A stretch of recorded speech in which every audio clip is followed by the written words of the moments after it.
ओम सर्वधर्मस्थापकस्थं सर्वधर्मस्वरूपकः आचार्यानं महाचार्य रामकृष्णाय ते नमः।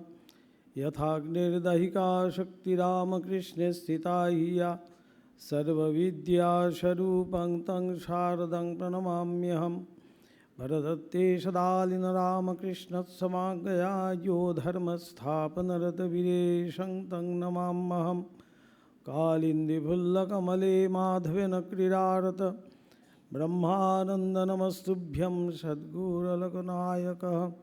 योगानन्दप्रेमानन्दश्चान्निवये च पार्षदाः रामकृष्णगतप्राणं सर्वं तं प्रणमाम्यहम्।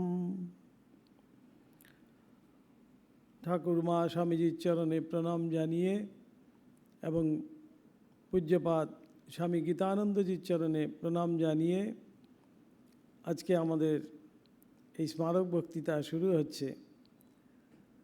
প্রথমেই পূজ্যপাদ স্বামী জ্ঞানব্রতানন্দজিকে আমার প্রণাম জানাই।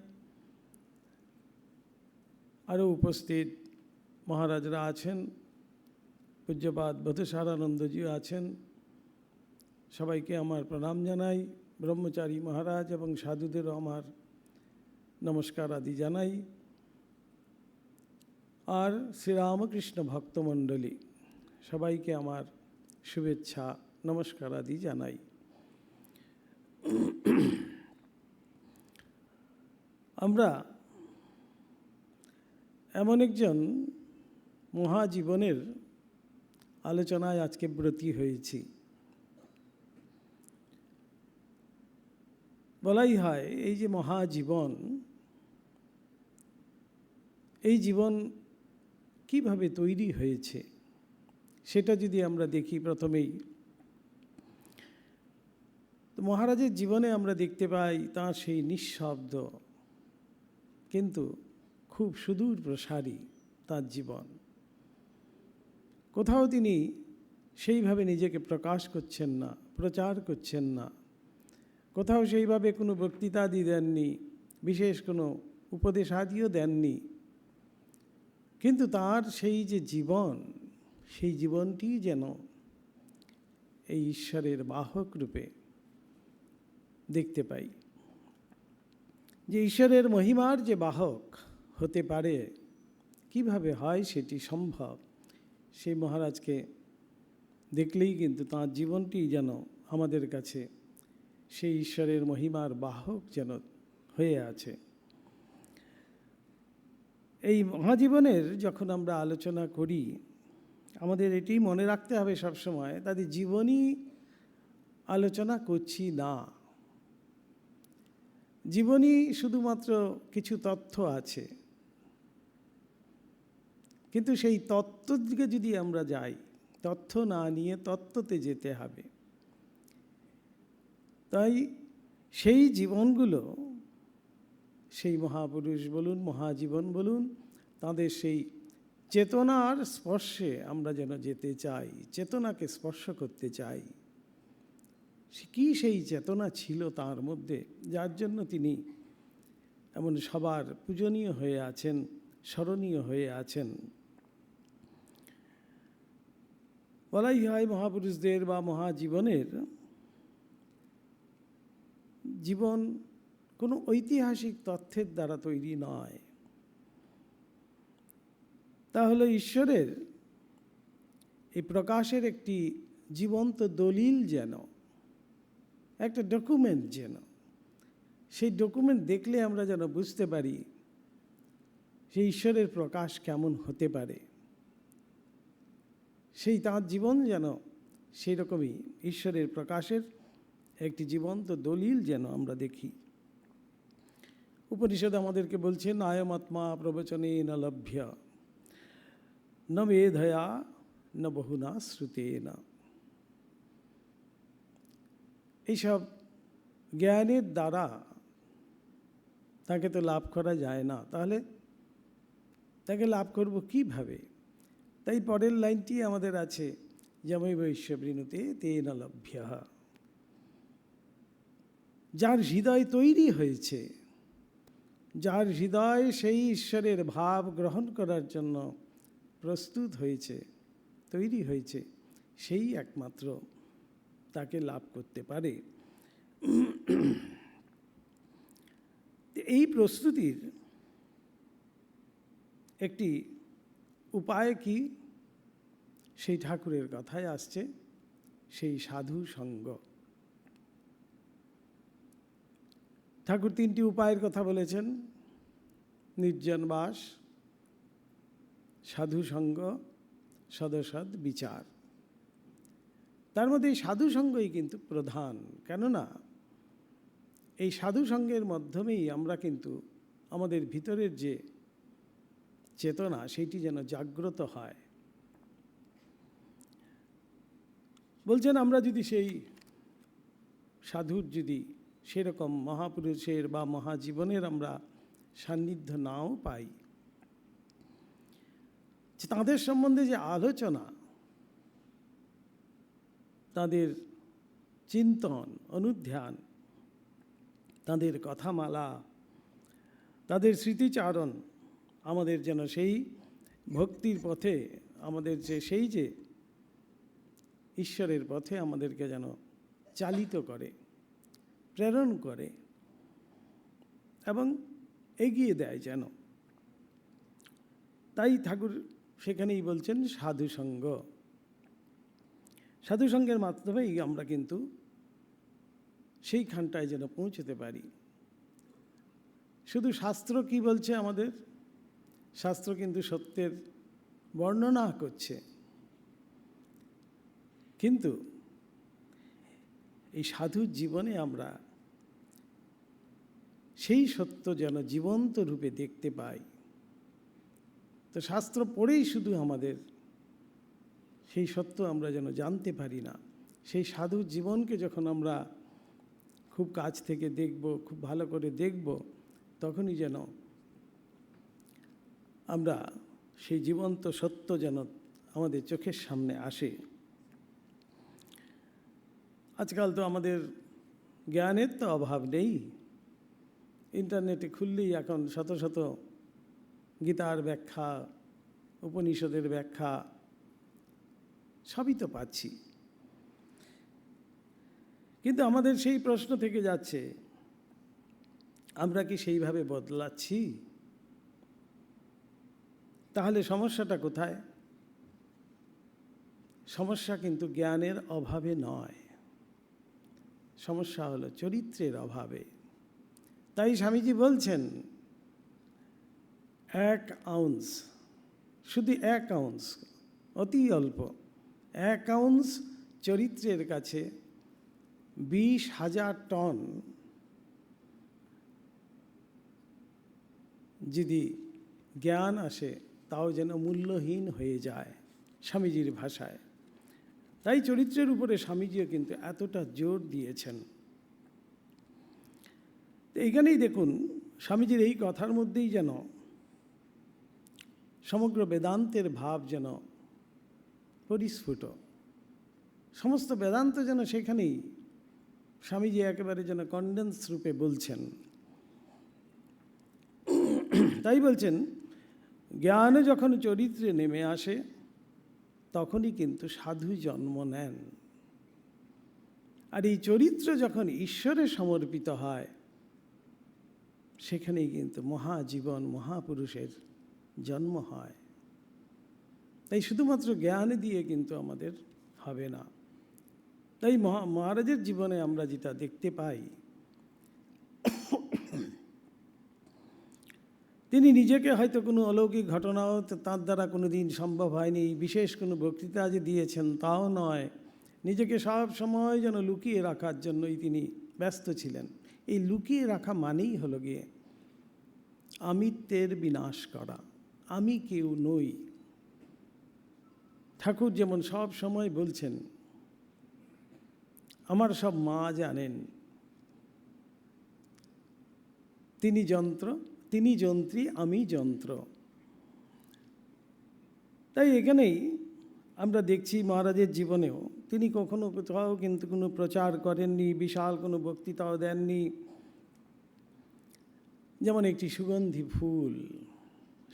ফুল কিন্তু সবার অলক্ষ্যেই ফুটছে, কিন্তু সেই সুগন্ধি ফুল কখনো বলছে না এসো আমার কাছে এসো গন্ধটা নাও। সেই বাতাস কিন্তু সেই গন্ধ সবার কাছে পৌঁছে দেয়। এই হলো রীতি।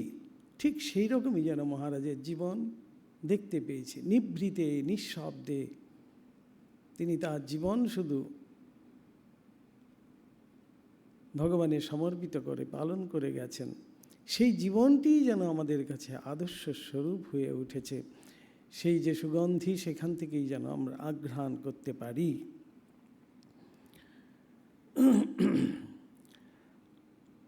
আমরা সবসময় নিজের একটা পরিচয় চাই, কিন্তু তিনি সবসময় দেখিয়েছেন তার কোনো পরিচয় যেন সেইভাবে তিনি দিতে চাননি।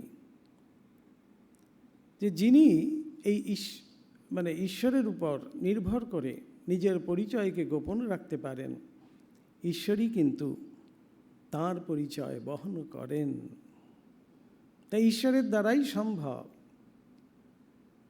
তাই হয়তো শ্রীকৃষ্ণ গীতায় বলছেন, ইয়মাং পশ্যতি সর্বত্র সর্বঞ্চ ময়ি পশ্যতি তস্যাহং ন প্রণশ্যামি সচ মে ন প্রণশ্যতি। ভগবান তখনই কিন্তু সেই বাহক হয়ে যান।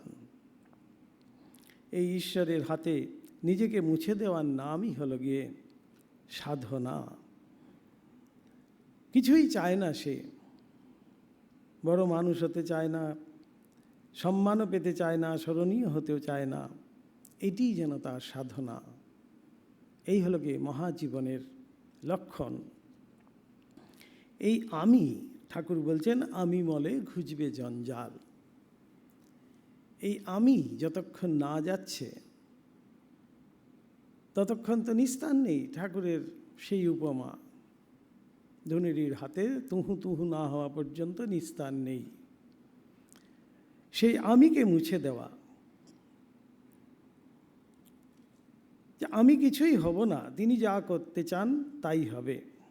এই আমি থেকে তিনি, এই যাত্রার নামই হলো গিয়ে সেই আধ্যাত্মিক জীবন। নিজেকে যে যত বেশি আমি মুছতে পারবো, ততই বেশি আমার অধ্যাত্ম জীবন যেন গভীর হবে। গীতায় যেমন ভগবান বলছেন, নিমিত্ত মাত্রম ভব সব্যসাচিন। অর্জুনকে বলছেন, তুমি কেউ নও, আমি সব করছি, তুমি যন্ত্রের মতো। এই একটি সত্য যদি জীবনে নেমে আসে, তবে অহংকার ভেঙে যায়। কিন্তু আমাদের সমস্ত অহংকার সেখানে চূর্ণ হয়ে যায়। আর যেখানে অহংকার ভাঙে, সেখানেই ঈশ্বরের আবির্ভাব ঘটে। অহং থাকলে তো সেখানে ভগবান আসবেন না। তাই মহারাজের জীবনে আমরা দেখছি সেই প্রেমের মধ্যে তো কখনো অহংকার থাকতে পারে না। কি সেই প্রেম! অপূর্ব একটি ঘটনা মনে পড়ছে আমার, আজও সেটি আমাকে নাড়া দেয়। একবার মহারাজের সাথে একটি চিঠির বয়ান লেখা করছি আমি, মহারাজের সাথে বসে। সে একটু মতবিরোধ হয়েছে আমার সাথে। তা আমি একটু ওইখানটায় চিঠিটা রেখে দিয়ে আমি ঘরে চলে গেছি। আমি তখন জগদ্দানে আছি, মহারাজের ঘরে, উপরের ঘরে আছি। কিছুক্ষণ পরে আমি বসে আছি, কিছুক্ষণ পরে দেখছি দরজায় একটা শব্দ হচ্ছে। দরজাটা খুলে আমি অবাক হয়ে গেছি, দেখছি মহারাজ এসে হাজির সেই দরজায়। আমি সাথে সাথে ডিপ করে প্রণাম করে বলছি, মহারাজ আপনি এসছেন, আমাকে ডাকতে পারতেন, আপনি এই উপরে চলে এসছেন। একটি শুধু কথা বললেন আমাকে, তুমি যে রাগ করলে। এই হলো প্রেম। সেখানে তিনি কিন্তু একজন ভাইস প্রেসিডেন্ট, আর আমি সামান্য একজন অধস্তন সন্ন্যাসী মাত্র। তিনি আদেশ দিতে পারতেন, ডেকে পাঠাতে পারতেন, কত কিছু বকুনি দিতে পারতেন, কত শাসন আদি করতে পারতেন, কিছুই করেননি। তিনি সেখানে যে পরাজিত হয়েছেন সেটাও কিন্তু নয়। তিনি কিন্তু এই প্রেম দিয়ে যেন আপন করে নিচ্ছেন। এই হলো মহারাজের জীবনে এইসব দেখতে পেয়েছি।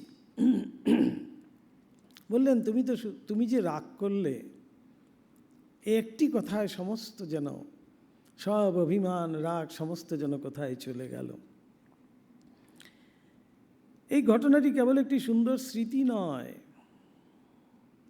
এটি একটি বিরাট আধ্যাত্মিক শিক্ষা। প্রশ্ন হলো এখানে, কে কার কাছে গেলেন? সঙ্গের এক জ্যেষ্ঠ সন্ন্যাসী, ভাইস প্রেসিডেন্ট, তিনি সহজেই অধস্তনকে ডেকে পাঠাতে পারতেন, নিজেই খালি পায়ে উঠে গেলেন। কিন্তু কেন? কারণ অহংকারের চেয়ে ভালোবাসা তার কাছে বড়। তিনি ভালোবেসে সেটা ঠিক করে দেবেন। এটাই আমাদের এই রামকৃষ্ণ পরম্পরার বৈশিষ্ট্য। স্বামীজি বারবার সেটি বলছেন। শ্রীমা বলছেন, যদি শান্তি চাও কারোর দোষ দেখো না। দোষ দেখো না মানেই হলো নিজের অহংকারকে, দোষ দেখার মানেই নিজের অহংকারকে প্রতিষ্ঠা করা। আর ভালোবাসা মানে নিজের অহংকারকে সরিয়ে রেখে অন্যের হৃদয়ে পৌঁছে যাওয়া। ভালোবাসায় কিন্তু অন্যের হৃদয়ের মধ্যে পৌঁছে যাওয়া যায়। বলাই হয়তো, বিনয় কিন্তু দুর্বলতার লক্ষণ নয়। অনেকেই মনে করে বিনয়ী মানে হয়তো খুব দুর্বল, কিন্তু দুর্বলতার লক্ষণ নয় বিনয়ী ভাব যার। বিনয় হলো আত্মজয়ের লক্ষণ। যে নিজের অহংকারকে জয় করেছে, সেই সত্যিকার অর্থে অন্যকে ভালোবাসতে পারে। আমরা ভাবি অহংকার মানে শুধু আমি বড়, এই ভাব। না, অহংকারের আরও সূক্ষ্ম রূপ আছে। আমার মতটাই ঠিক, আমাকেই আগে সম্মান করা উচিত, আমি আগে ক্ষমা চাইব কেন, এই সবই অহংকার। তো আমাদের সবারই কিন্তু সেরকমই অহংকারই রয়েছে। স্বামী গীতানন্দজি আমাদের শেখালেন, যে আগে ভালোবাসতে পারে সেই প্রকৃত জয়ী। এই ছোট্ট একটি কথার মধ্যে দিয়ে তিনি কিন্তু এত বড় একটা যেন শিক্ষা আমাদের কাছে আদর্শ স্বরূপে তুলে ধরলেন। কারণ সে নিজের অহংকে পরাজিত করেছে। বেদান্ত বলে, আমাদের যত অহংকার কমবে, আত্মা তত প্রকাশিত হবে। এই অহং না ভোলা পর্যন্ত সে আত্মার আবরণও যেন যায় না।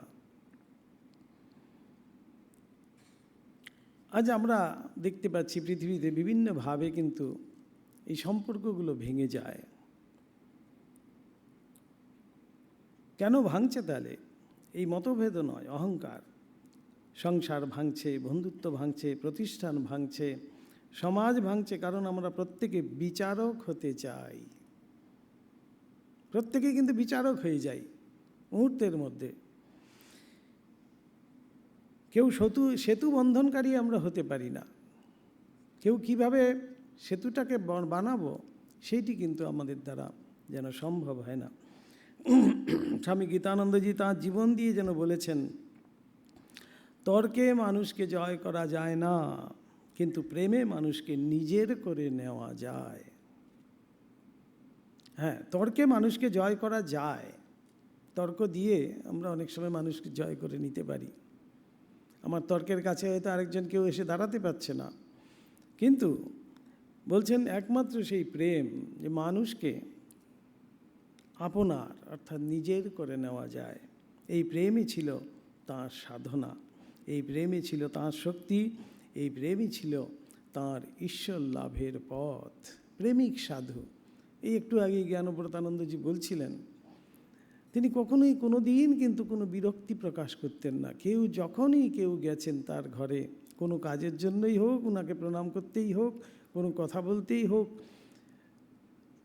তিনি ভিতর থেকে একটা আওয়াজ দিতেন, এসো বলে। এত প্রেমিক ছিলেন সব সময়। এবার মহারাজের সেই নিষ্ঠার দিকটায় আসি। জ্ঞানব্রতানন্দজি বলছিলেন, সে জপের মালা, যে রুদ্রাক্ষের মালা সেটি যেন চন্দনের মালায় পরিণত হয়ে গেছিল। কতবার হাতে করেও তো দেখেছি মহারাজের সেই মালা, এত মসৃণ যে রুদ্রাক্ষের মালা হতে পারে, সেই মহারাজ বলছিলেন এখনই। তো এটি আসছে কোত্থেকে? এটি কিন্তু সেই নিষ্ঠা,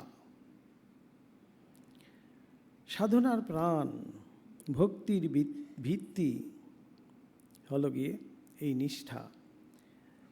যে মানুষ ছোট ছোট বিষয়ে নিষ্ঠাবান, সেই বড় সত্য ধারণ করার যোগ্য হয়ে ওঠে। ছোট্ট ছোট্ট জিনিস নিয়েই কিন্তু সেটি বোঝা যায় কতখানি নিষ্ঠাবান।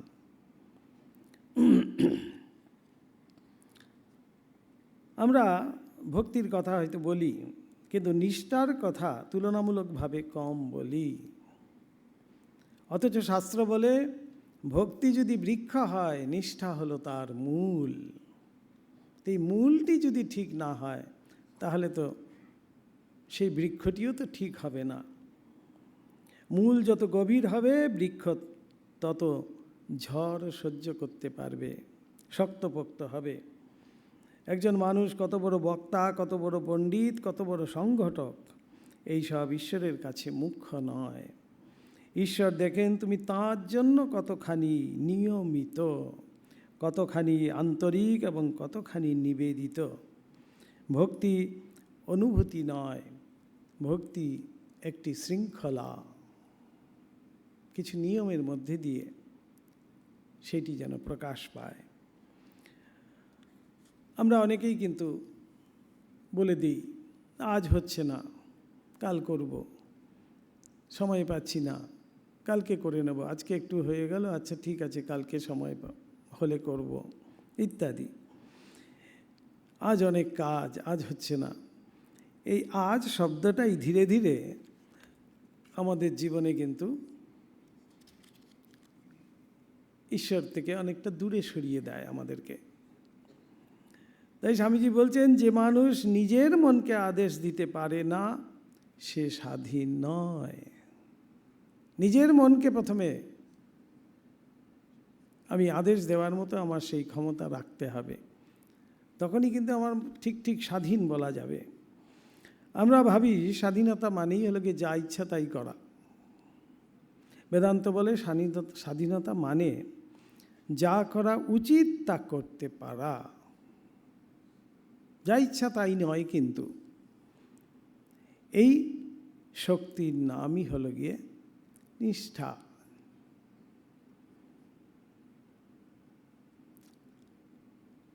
তো এইখানেও একটি ছোট্ট ঘটনা মনে পড়ছে। তখন আমরা জগদ্দানে আছি, একটা দীক্ষা সংক্রান্ত খুব একটা কাজের জন্য আরতি শুরু হয়ে গেছে। আমি তখনও অফিসে বসে কিছু একটা কাজ করছি, যে পরের দিনই আমাদের একটা কোথাও বের হওয়া আছে, কিছু একটা ব্যস্ততা আছে এরকম। একটু পরেই দেখছি মহারাজ পিছন দিক দিয়ে দরজা দিয়ে এসে আমাকে বলছে, রামকৃষ্ণ মঠ মিশনের যে হেডকোয়ার্টার বেলুড় মঠ, সেখানে পর্যন্ত আরতির সময় অফিস বন্ধ থাকে। তোমার এমন কি কাজ যে এই আরতি চলাকালীন এই কাজ করতে হবে? আমি ভয়ে উঠে তাড়াতাড়ি ছুটে আবার মন্দিরের দিকে ছুটলাম। এই মহারাজ যেন শিখিয়ে দিলেন।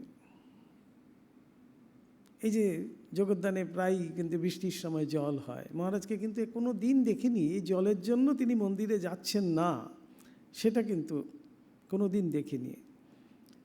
ধুতিটা একটু গুটিয়ে নিলেন, নিয়ে গিয়ে সেই জলের মধ্যে দাঁড়িয়ে হাত জোর করে কিন্তু আরতি দর্শন করছেন, মঙ্গল আরতি দর্শন করছেন।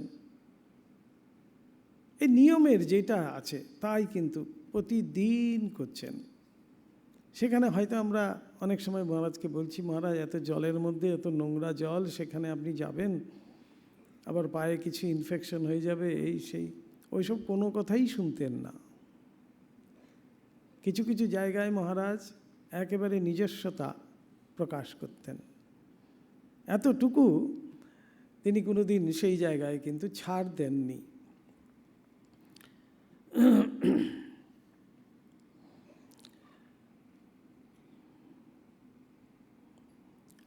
এখানেই মহারাজ যেন সেই শিক্ষা দিচ্ছেন আমাদের। সন্ধ্যার আরতি তার মানেই হলো গিয়ে যে ভগবান যেন বলছেন, ঠাকুর যেন বলছেন, আমার কাছে একবার এসো। এটি কেবল যে মন্দিরে প্রদীপ জ্বালা তা কিন্তু নয়, এটি অন্তরের অন্ধকারের যেন সেই আলো জ্বালানো। নিয়ম কেন প্রয়োজন বলা হচ্ছে? আজকের পৃথিবী নিয়মকে ভয় পায়, কারণ নিয়ম অহংকারকে পছন্দ করে না। আমরা নিয়ম ভাঙতে সবসময় যেন তৈরি হয়ে আছি। যেখানেই নিয়ম সেখানেই আমাদের একটা ভয়, যেন ভীতি। আমরা বলি যে আমার সুবিধা হলে করব, কিন্তু সাধনা সুবিধা দেখে হয় না। তাই ভগবান শ্রীমদ্ ভগবদ গীতায় তো বলছেন, অভ্যাসেন তো কৌন্তেয় বৈরাগ্যেন চ গৃহ্যতে। অভ্যাস ছাড়া মন নিয়ন্ত্রিত হয় না, অনুভূতি আসে আবার চলে যায়, কিন্তু অভ্যাস মানুষকে ধরে রাখে, এই নিষ্ঠা। তাই মহারাজের মধ্যে দেখতাম কোনো দিন এদিক ওদিক হতো না। এই জন্যই আমাদের এই মঠ জীবনে দেখুন ঘণ্টা বাজে, সময় নির্দিষ্ট, জপের সময় নির্দিষ্ট, ধ্যানের সময় নির্দিষ্ট, খাবারের সময় নির্দিষ্ট। কেউ কি ভাবেন যে ঈশ্বর কি ঘড়ি দেখে দেখে এইসব করেন নাকি? ঘড়ি দেখে দেখে মেলান তিনি? তা তো নন। ঘড়ি ঈশ্বরের জন্য নয়, কিন্তু ঘড়ি আমাদের অস্থির মনকে শাসন করার জন্য। নিয়ম কেন? ঠাকুর বলছেন নিয়ম কেন? নিয়মের পারে যাব বলে। তাই নিয়ম। এই নিয়ম করতে করতেই আমরা সেই নিয়মের পারে যাব।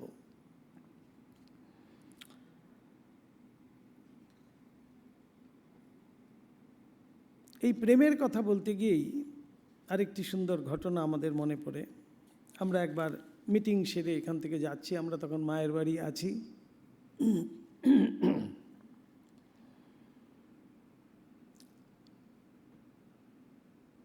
মায়ের বাড়িতে মহারাজ উঠছেন, এই রোয়াকের মধ্যে কিছু বুড়ি মারা সব বসে আছেন, ঠান্ডার দিন।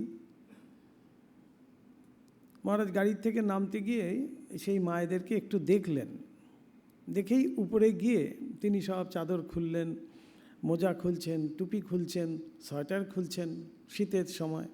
তা আমি তো বুঝতে পারছি না। আমি মহারাজকে বলছি, মহারাজ কি হলো, গরম লাগছে নাকি ওয়াশরুমে যাবেন নাকি, বুঝতে পারছি না। উনি আমার দিকে তাকিয়ে বলছেন, শুধু আমাকে পড়াচ্ছ, নিচে দেখেছো?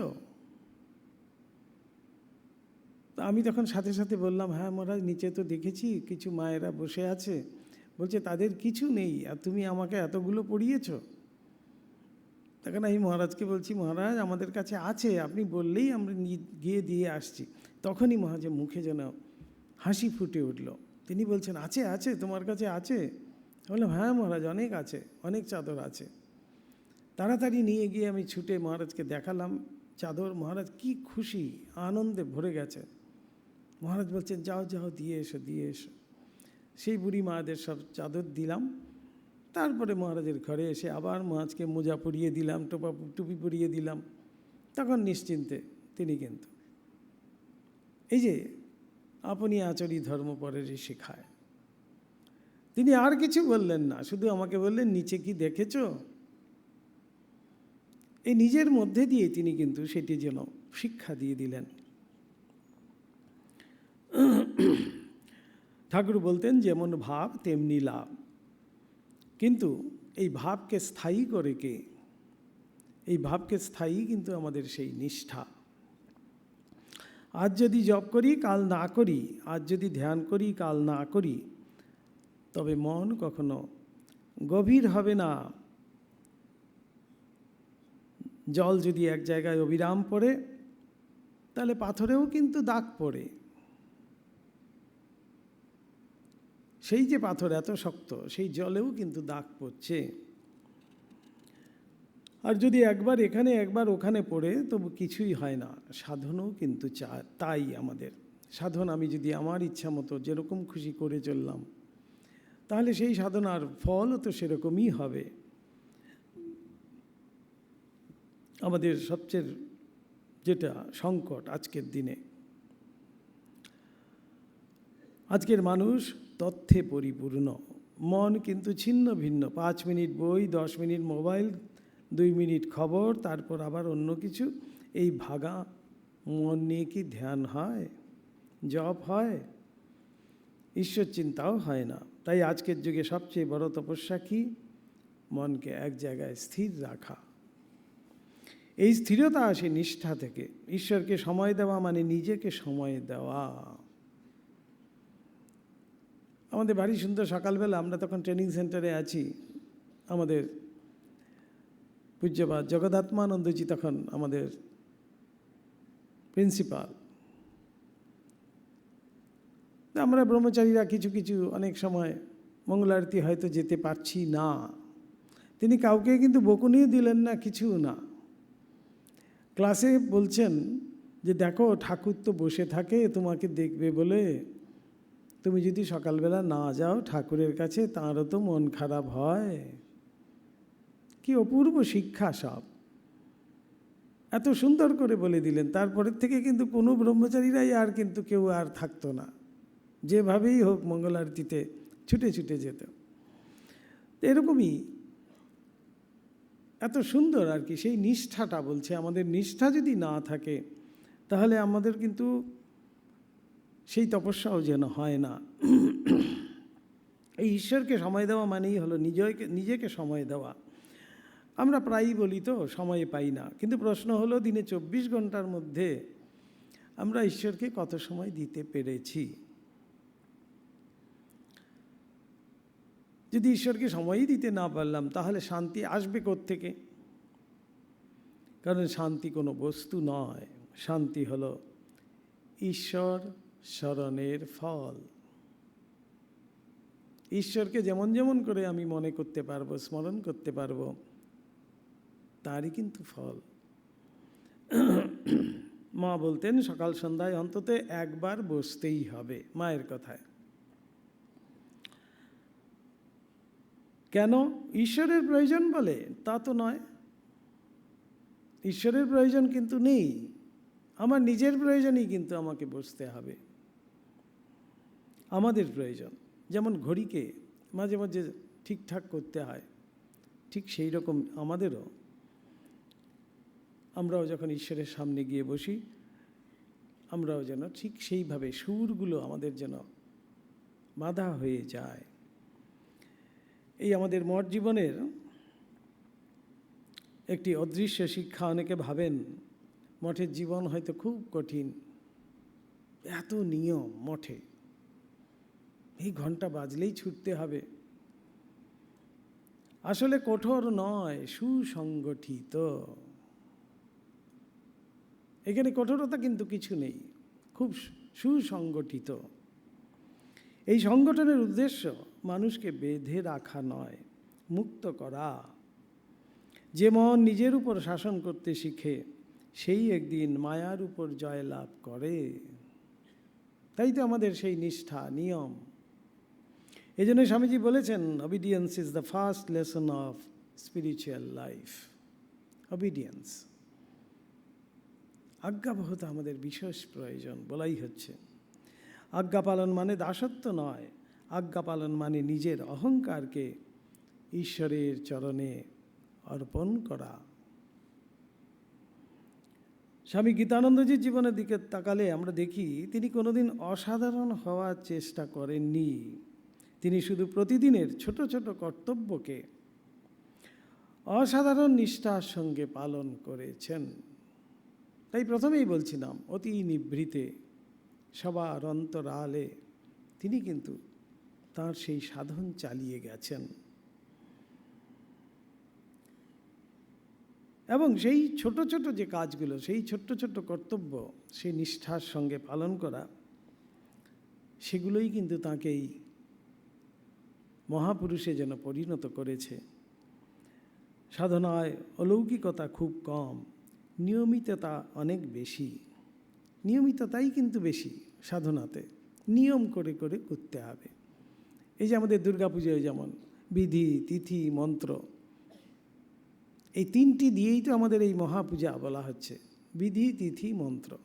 এই বেলুড় মঠে যখন পূজা হয় আমরা দেখতে পাচ্ছি যা বিধি আছে সেই অনুযায়ী হচ্ছে, যা তিথি আছে ঠিক সেই তিথিতেই সমস্ত হচ্ছে, আর মন্ত্র একেবারে ঠিক ঠিক সেই মন্ত্র উচ্চারিত হচ্ছে। এই তিনটি মানা হয় বলেই এই দুর্গাপূজাকে বলা হয়েছে কিন্তু মহাপূজা। নিষ্ঠার সঙ্গে কিন্তু সেইটি পালিত হচ্ছে। তাই নিয়মিততা অনেক বেশি হয়তো বলা হচ্ছে। সূর্য প্রতিদিন ওঠে, গঙ্গা প্রতিদিন বয়ে যায়, বৃক্ষাদি সব দিন দিন কিন্তু বড় হচ্ছে। ঈশ্বরও প্রতিদিন কিন্তু মানুষের হৃদয়ে যেন একটু একটু করে প্রকাশিত হয়, যে আমি যেমন যেমন করছি ঠিক সেইভাবেই যেন প্রকাশিত হচ্ছে। যে প্রতিদিন তাঁর জন্য অপেক্ষা করে,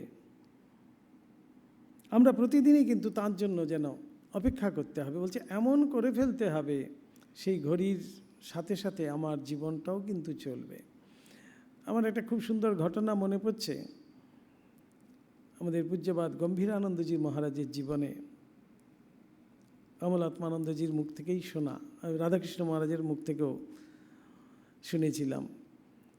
গম্ভীর মহারাজের প্রণাম চলছে, তিনি তখন চোখে খুব একটা দেখতে পেতেন না।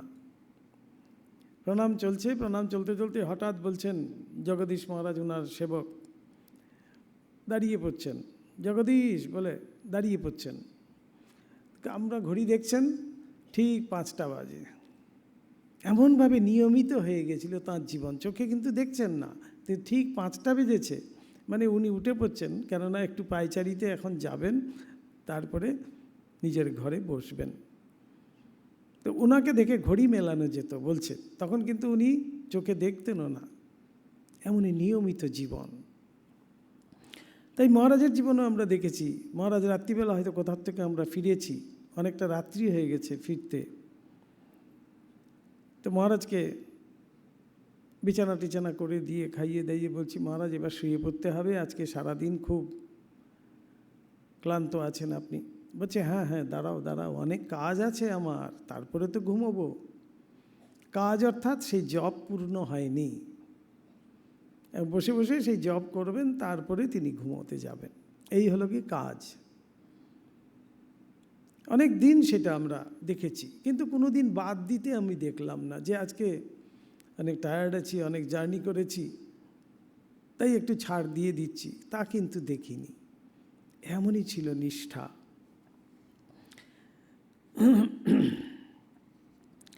তাই তার জীবন থেকে আমরা যেন এইটাই দেখতে পেয়েছি, যে পরিস্থিতি যেমনই হোক প্রতিদিন নির্দিষ্ট সময়ে আমি ঈশ্বরের সামনে বসবো, জপ হবে, ধ্যান হবে, প্রার্থনা হবে, মন ভালো থাকুক আর নাই থাকুক, কারণ ঈশ্বরকে অনুভব করার আগে ঈশ্বরের প্রতি বিশ্বস্ত হতে হবে। আর সেই বিশ্বস্ততার নামই হলো গিয়ে নিষ্ঠা। তো মহারাজকেই অনেকবার তো প্রশ্নও করা হয়েছে যে মহারাজ আপনি এত জপ করছেন, তো বলছেন যে আমি তো কোনো কিছুর জন্য জপ করছি না, আমার জপ করতে ভালো লাগে তাই জপ করছি। यस्य देवे परा भक्ति यथा देवे तथा गुरु तस्यैते कथिता हि अर्था प्रकाशन्ते महात्मनः। এখানে আমরা দেখতে পাই যে ব্যক্তি ঈশ্বরের প্রতি যেমন পরম ভক্তি রাখে তেমনি গুরুর প্রতিও রাখতে পারে, তার কাছেই কিন্তু শাস্ত্রের প্রকৃত অর্থ যেন উদ্ভাসিত হয়। তাই মহারাজের জীবনেও সেটা আমরা দেখতে পাই। তা আমরা ভারতবর্ষের ইতিহাসে গুরু শব্দটি কেবল একটি শিক্ষককে নির্দেশ করে না। গুরু মানে সেই ব্যক্তি যিনি নিজের জীবন দিয়ে ঈশ্বরের পথে চলার সাহস জাগিয়ে দেন। পথ চলা আমাদের কিভাবে সেই আধ্যাত্মিক পথ হবে, সেই গুরুই যেন আমাদেরকে শিখিয়ে দেন। গুরু কেবল যে জ্ঞান দেন না তা কিন্তু নয়, তিনি নিজের জীবন দিয়েই জ্ঞানকে দৃশ্যমান করে তোলেন। এই কারণেই শাস্ত্র বলে যে গুরু ব্রহ্মা, গুরু বিষ্ণু, গুরুদেব মহেশ্বর। এর মানে কিন্তু ওই একই ব্যক্তির মধ্যে আমি গুরু ব্রহ্মা বিষ্ণু দেখছি তা কিন্তু নয়। এর গভীর তাৎপর্য হলো গুরুর মধ্যে দিয়ে শিষ্য ঈশ্বরের কার্যকারিতা অনুভব করতে পারে।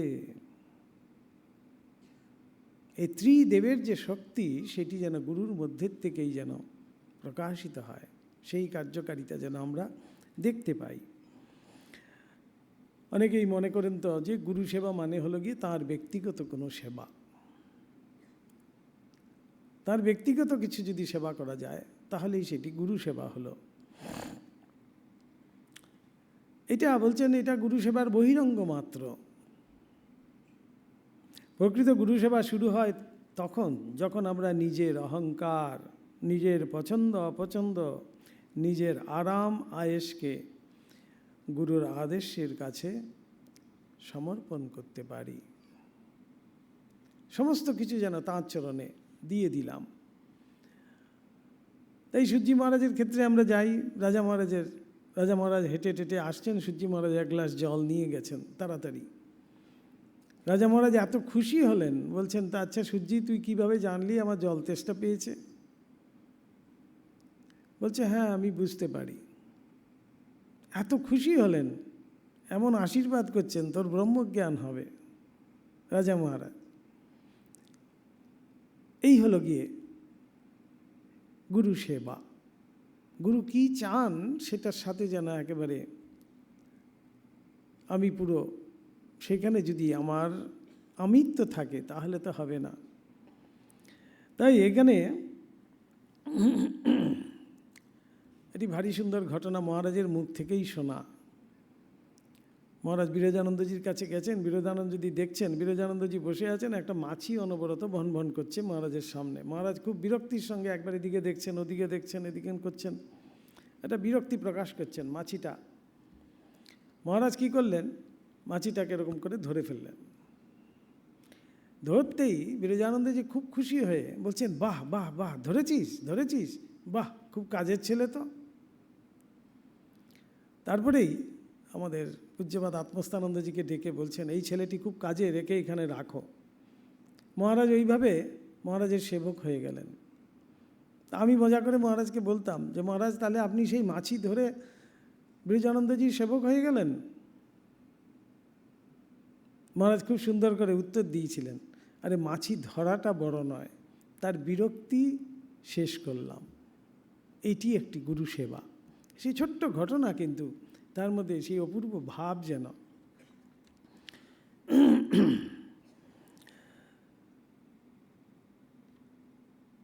মহারাজ নিজেও বলছেন আমাকে যে দেখো একটি মাছি ধরেই আমি গুরু সেবার সুযোগ পেলাম। এই ঘটনাটি পরে প্রথমে মনে হতে পারে, আমাদের অনেক সময় মনেই হয়তো এ সামান্য একটা, কিন্তু আধ্যাত্মিক জীবনে কোনো কাজই সামান্য নয়। সামান্য বা অসামান্য এটি কাজের দ্বারা নির্ধারিত হয় না, চিত্তের দ্বারা নির্ধারিত হয়। ঈশ্বর বড় কাজ দেখেন না, বড় হৃদয় দেখেন। আমরা প্রায়ই ভাবি আমি বড় কিছু করতে পারলে ঈশ্বর খুশি হবেন, কিন্তু ভাগবত আমাদের অন্য শিক্ষা দেয়। ভাগবতে তাই আমরা দেখতে পাই সবরীর সেই ফল, কয়েকটি ফল, বিদুরের শাক, সুদামার চিড়ে, এগুলো কি খুব বড় উপহার ছিল? তা তো নয়, কিন্তু এগুলির মধ্যে ছিল ভালোবাসা। এই ভালোবাসার জন্যই ভগবানের কাছে এত প্রিয় হয়ে গেছিল। ঈশ্বর বস্তুর মূল্য বিচার করেন না, তিনি হৃদয়ের গভীরতা বিচার করেন। গীতানন্দজি মহারাজও সেই শিক্ষা দিয়েছেন। একটি মাছি ধরা তার কাছে ছিল না একটি কাজ, তা কিন্তু নয়, সেটি ছিল গুরুর অস্বস্তি দূর করার আনন্দ। এই যে গুরুর অস্বস্তিটা দূর করতে পেরেছেন, মহারাজকে খুশি করতে পেরেছেন, সেটাই কিন্তু সবচেয়ে বড় সেবা হয়ে গেল। সেবা ও করুণার মধ্যে সূক্ষ্ম পার্থক্য আমরা অনেক সময় বলি আমি ওর উপকার করছি, এই চিন্তার মধ্যেই লুকিয়ে থাকে কিন্তু অহংকার, আমি করছি। তাই ঠাকুরের কথায় জীবে দয়া নয় শিবজ্ঞানে জীবে সেবা। এই শিবজ্ঞানে জীবসেবা এটি বলতে গিয়ে একবার আমার মনে পড়ে, মহারাজ একবার সরিষায় এই অখিল ভারত যুব মহামণ্ডল সেখানে বক্তৃতা দিতে গেছিলেন। তখন নবনীহরণ মুখোপাধ্যায় ছিলেন। মহারাজ এই একটি শব্দ নিয়ে শুরু করলেন, শিবজ্ঞানে জীবসেবা বলতে কি। তো প্রথমেই বললেন, আমাদের শাস্ত্র বলছেন শিব ভূত্বা শিবং যজেত, দেব ভূত্বা দেবং যজেত। দেবতা হয়েই কিন্তু দেবতার পূজার অধিকার লাভ হয়, শিব হলেই কিন্তু শিবের পূজার অধিকার লাভ হয়। তাই প্রথমে আমাদেরকে সেই শিবত্বে উন্নীত করতে হবে, আমাদের প্রথমে সেই দেবত্বে উন্নীত করতে হবে, তখনই আমরা ঠিক সেই শিবজ্ঞান করতে পারবো অপরকেও। এই গীতার কথা, ইয়মাং পশ্যতি সর্বত্র। তাই শিব দর্শনটা তো সোজা কথা নয়, প্রথমে শিবত্ব আনতে হবে নিজের ভিতর। মহারাজ সেখানে খুব সুন্দর করে বিশ্লেষণ করে সেটি বলেছিলেন। তাই এখানে বলা হচ্ছেন ঠাকুরের কথায়, জীবে দয়া নয় শিবজ্ঞানে জীবসেবা। দয়া করলে আমি বড় অন্যজন ছোট এইটি এসে যাবে, সেবা করলে সেখানে আমি সেবক, ঈশ্বরই সেব্য। এই একটি দৃষ্টিভঙ্গির পরিবর্তন মানুষকে মুক্তির দিকে কিন্তু নিয়ে যায়। এবার মহারাজের রসিকতার দিকটায় আমরা যদি যাই, মহারাজ খুব রসিক ছিলেন, দেখলে মনে হতো গম্ভীর হয়তো জাপক, কিন্তু খুব রসিক ছিলেন। কেননা ঠাকুর হলেন রসস্বরূপ। তো তাঁকে চিন্তা করলে কেউ কি আর বেরসিক হতে পারে? তাই আমাদের বিভিন্ন মহারাজদের ক্ষেত্রে আমরা কিন্তু দেখতে পাই যে কত রসিক সব ছিলেন। তো আমরা একবার বারাসাতে আছি, সেই বারাসাতে মহারাজ প্রণামের পরে উঠবেন, এমন সময় একজন ছুটে ছুটে এক মা আসছেন, এসে আমাকে বলছেন, মহারাজ আমি কালকে রাত্রে স্বপ্ন দেখেছি, এই মালাটি আমি গুরুর গলায় দিয়েছি, এইটি যে আমি নিজের হাতে মালাটা গেঁথে এনেছি, আপনি একবার হলেও যদি মহারাজকে দেন। তো মহারাজ এসব মালা টালা গলায় পরতেন না, কিন্তু ভালো মালা আসলেই তিনি কিন্তু মন্দিরে পাঠিয়ে দিতেন ঠাকুরের জন্য। তো আমি গিয়ে মহারাজকে আবার একটু বললাম যে মহারাজ এরকম এসছেন, খুব আকুতি নিয়ে এসছে, একবার একটু 2 মিনিটের জন্য আপনার গলায় পরিয়ে দিয়ে আবার খুলে দিচ্ছি। মহারাজ কিচ্ছু বললেন না, আমি মালাটা পরালাম, আবার খুলে ফেললাম। তারপরে মহারাজ উঠে যাচ্ছেন, যেতে যেতে আমাকে বলছেন, দেখো কাল যদি আবার কেউ এসে বলে যে আমি স্বপ্ন দেখেছি আমি গুরুর সাথে নাচছি, তা কিন্তু পারবো না, আমার 2 হাঁটুতে খুব ব্যথা। অর্থাৎ সেখানেও আমাকে যেন সেই শিক্ষা দিয়ে দিলেন যে যা বলবে তাই আমাকে শুনতে হবে, সেটাও নয়। কিন্তু ওই হাসিটার মধ্যেই মহারাজ যেন কাউকে আঘাত করছেন না, কিন্তু কত রসিকতা, কি সুন্দর। আরও বেশ সুন্দর একটা রসিক ঘটনা আমার মনে পড়ছে। মহারাজ তখন এই ট্রাস্টি বিল্ডিংয়ের নিচে কোনার ঘরটাতে পূজনীয় আত্মস্থানন্দজি আছেন, মহারাজও এসছেন মিটিংয়ের জন্য। দুজনের খুব তো হৃদ্যতা ছিল। সন্ধ্যের পরে, আরতির পরে সেখানে চা খাওয়া হচ্ছে, আমরা বাইরে আছি, দেখছি দুজনের কথা হচ্ছে, আত্মস্থানন্দজির সাথে গীতানন্দজির কথা হচ্ছে। আত্মস্থানন্দজি গীতানন্দজিকে বলছেন, হ্যাঁ বাসুদেব, তোমার কাছে এরকম চিঠিপত্র আসে নাকি ভক্তদের? আমার কাছে একটা চিঠি এসছে, পরম পূজ্যপাদ স্বামী আত্মহত্যানন্দ, তোমার কাছে এরকম আসেনি কি? গীতানন্দজি খুব সুন্দর করে রিপ্লাই দিচ্ছেন, যে বলছেন না সেই রকম কিছু আসে না, তবে কয়দিন আগে একটা চিঠি এসছে দেখলাম, শ্রীচরণেশু গরু মহারাজ। এইসব দুজনের মধ্যে খুব মজা হচ্ছে। আত্মস্থানন্দজি খুব বলছেন, বলো কি এই সব কাণ্ড দেখো। দুজনে খুব মজা হতো। মহারাজ আসলেই প্রথমেই মহারাজের ঘরে, আত্মস্থানন্দজির ঘরে গিয়ে প্রণাম করতে যেতেন। আমিও সাথে সাথে গেছি মহারাজকে, এসো এসো বাসুদেব এসো বলে মহারাজ যেই প্রণাম করলেন তারপরেই বলতেন, আমার জন্য কি এনেছো? তো আমাদের মহারাজ বলতেন যে মহারাজ আমি আর কি আনবো, দেবেন তো আপনি। তো আত্মস্থানন্দজি আমার দিকে তাকিয়ে বলছেন, দেখ দেখ কেমন শেয়ানা হয়ে গেছে। এরকম দুইজনের খুব কিন্তু একটা হৃদ্যতা ছিল, দুজনেই একসাথে বিরজানন্দজির কাছে ছিলেন, তো দুজনে খুব সুন্দর আবার এইসব রসিক গল্পও হতো।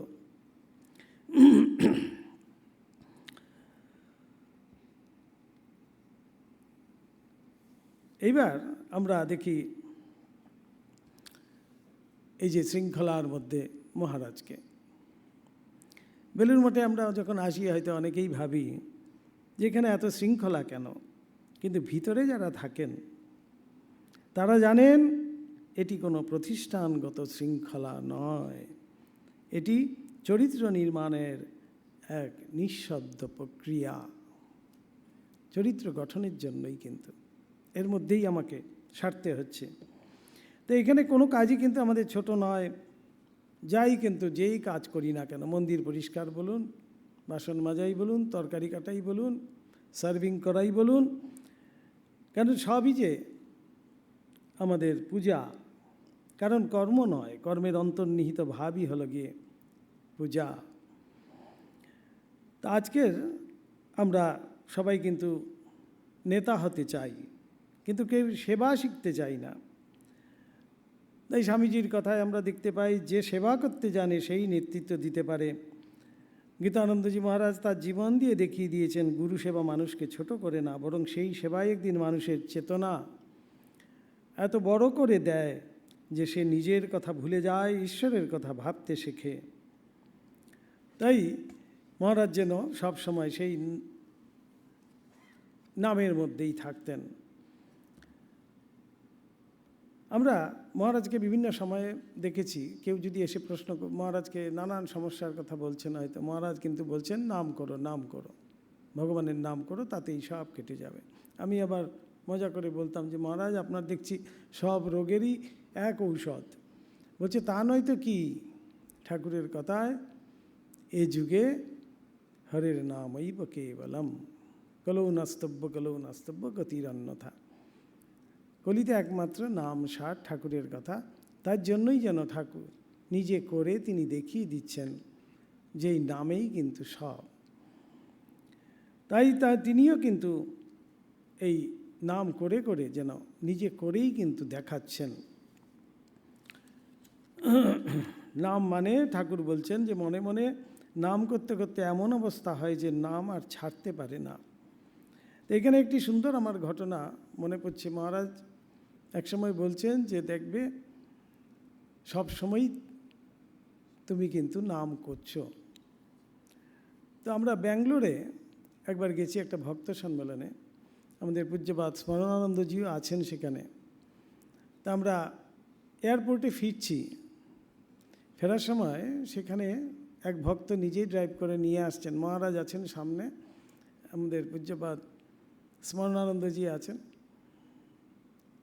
তো মহারাজকে প্রশ্ন করা হয়েছে, মহারাজ আপনি বলেছেন যে অখণ্ড জপের কথা, কিন্তু আমরা যে খাই দাই ঘুমোই সেই সময় তো খণ্ডিত হয়ে গেল, সেই সময় তো খণ্ডন হয়ে গেল। মহারাজ কিন্তু সাথে সাথে ইনস্ট্যান্ট আনসার দিলেন, বলছেন না না, তোমার হয়ে আরেকজনকেও জপ করে। স্মরণানন্দজি তখন আমাকে কিন্তু বললেন যে শুনে রাখো, এই কথাটি কিন্তু উপলব্ধি ছাড়া বলা যায় না। এইখানে মহারাজ সেইখানেই বোঝাচ্ছেন আমাদের সেই শাস্ত্রের কথা, যে আমাদের এই অনেকগুলো কিন্তু দিক রয়েছে। আমরা কখনো কাজ করছি, কখনো ঈশ্বর চিন্তা করছি, কখনো অনেক রকমের চিন্তা, আমাদের মধ্যে কিন্তু বিভিন্ন সত্তা কাজ করে। তো একটি সত্তা আমাদের সবসময় অভ্যাস করতে করতে এমন হবে, একটি সত্তা অনবরত যেন সেই জপে মগ্ন থাকে, সেইটি উপলব্ধি ছাড়া হয় না। তাই মহারাজ আমাদের বলছিলেন এইবার মহারাজের জীবনে আমরা আরেকটি দিক দেখতে পাই, সব কিছু তাঁরই ইচ্ছা মনে করা। এই জন্য কোথাও তাকে বিচলিত কখনো দেখিনি, বিভিন্ন সময়ে দেখেছি। আমরা একবার জামশেদপুর থেকে আসছি, এসি চেয়ার কারে উঠেছি, একটু পরেই দেখছি এসি কাজ করছে না। তো ছোটাছুটি করছি, অনেক কিছু করলাম। মহারাজ কিন্তু চুপ করে বসে আছেন। এইসব করতে করতে আমরা হাওড়া স্টেশনে পৌঁছে গেছি। হাওড়া স্টেশনে পৌঁছে মহারাজ ঘরে চলে এসছেন, রাত্রিবেলা খেতে বসেছেন। আমি গিয়ে মহারাজকে বলছি, মহারাজ আজকে খুব কষ্ট হয়ে গেল, এসিও ছিল না, গরমের মধ্যে আপনার কষ্ট হলো। মহারাজ কিন্তু নির্বিকার বসে বসে সেই জপই করছিলেন। আমাকে তখন উত্তর দিচ্ছেন, আমাকে বলছেন, কিছু করতে পারলে কি? যখন যেটা হয় সেটা অবশ্যই মেনে নিতে হয়। এই যে অবিচলতা, একেবারে অবিচল ভাব, সেখানেই আমাদের গীতায় যেমন বলছেন, মত্তাস্পর্শেস্তু কৌন্তেয় শীতোষ্ণ সুখ দুঃখ দাহা, অর্থাৎ যখন যেটি আছে সেইটি তোমাকে মেনে নিতে হবে। আমরা হয়তো সুখটা পেতে চাই, কিন্তু দুঃখ যখনই আসে তো আমরা মনে করছি যে না, তাহলে সুখ যদি তাঁর দান হয়ে থাকে, দুঃখটাও তো তাঁরই দান। তো তাঁর প্রসাদ রূপে আমরা যদি গ্রহণ করতে পারি, তাহলেই আমরা কিন্তু নিরাসক্ত হয়ে নির্বিকার থাকতে পারি। এবং সেইখান থেকেই আমাদের মহারাজের এই জীবন থেকে আমাদের শিক্ষা, এই নিরাসক্ত জীবন, ভগবানে অর্পিত জীবন কেমন করে তিনি সেই মহাজীবনে পরিণত করেছিল।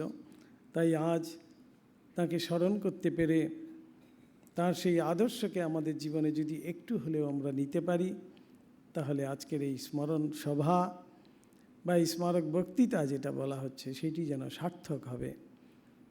সবাই শ্রী শ্রী ঠাকুরের নামে সবাই ভালো থাকবেন, আনন্দে থাকবেন, এই প্রার্থনা জানাই।